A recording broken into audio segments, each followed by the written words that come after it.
देश में टीकाकरण अभियान संकट में फंस गया है। कोई पहली डोज के लिए परेशान है, तो वहीं जिन लोगों को एक डोज लग चुकी है वो दूसरी डोज के लिए भटक रहे हैं। वजह वैक्सीन की कमी है। वैक्सीन सेंटर पर लोगों को लंबी लंबी लाइनें लगानी पड़ रही हैं, लेकिन वैक्सीन की कमी की वजह से लोगों को निराश ही लौटना पड़ रहा है। मुंबई हो या दिल्ली या देश का कोई भी दूसरा हिस्सा, हर जगह ऐसी ही किल्लत देखने को मिल रही है।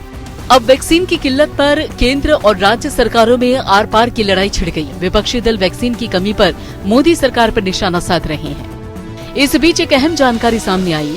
संसद की स्थायी समिति ने मार्च में एक रिपोर्ट दी थी, जिसमें सरकार से अपील की गई थी कि तुरंत वैक्सीन के प्रोडक्शन को युद्ध स्तर पर बढ़ाया जाए, लेकिन तब ऐसा नहीं किया गया।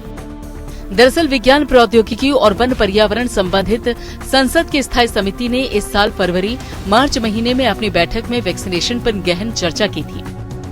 ये रिपोर्ट संसद के सदन पटल पर 8 मार्च को रखी गई थी। कुल 31 सदस्यों वाली इस कमेटी में 14 सदस्य सत्ताधारी दल से हैं। कमेटी के कई सदस्यों ने भारत में विकसित और निर्मित दोनों तरह के टीकों का उत्पादन युद्ध स्तर पर बढ़ाए जाने के साथ टीकाकरण की रफ्तार को भी तेज करने पर काफी चर्चा के बाद ये सिफारिश की गई थी। आइए आपको विस्तार से बताते हैं कि कमेटी की सिफारिशें क्या थी। समिति में चर्चा पर इस बात पर जोर दिया गया कि उत्पादन और टीकाकरण की रफ्तार दोनों को समानुपातिक तौर पर पूरे तालमेल के साथ बढ़ाए जाने की जरूरत है, ताकि समाज के अंतिम जरूरतमंद नागरिक तक को आसानी से टीका लगाया जा सके।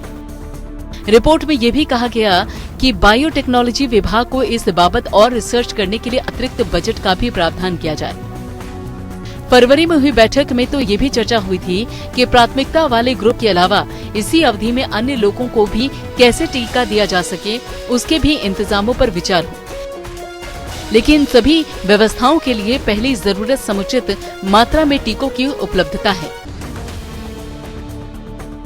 जाहिर है कि उत्पादन क्षमता बढ़ाए बिना ये संभव नहीं है। बकौल कांग्रेस के वरिष्ठ नेता जयराम रमेश समिति ने तो यहाँ तक कहा कि मौजूदा उत्पादन क्षमता में तो प्राथमिकता ग्रुप्स के लिए भी टीके कम पड़ जाएंगे, और अब हो भी वही रहा है। समिति की रिपोर्ट में इसका भी जिक्र किया गया है कि देश में सभी बालिगों के टीकाकरण के लिए कम से कम 1.9 बिलियन खुराकों की जरूरत पड़ेगी, लेकिन सरकार की ओर से पेश आंकड़ों के मुताबिक उत्पादन तो सिर्फ कुछ करोड़ का ही हो पा रहा है।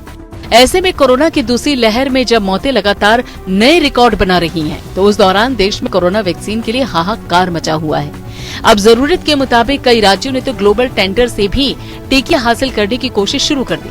उत्तर प्रदेश, तेलंगाना, महाराष्ट्र, दिल्ली, कर्नाटक, आंध्र प्रदेश ने तो प्रक्रिया की शुरुआत भी कर दी है।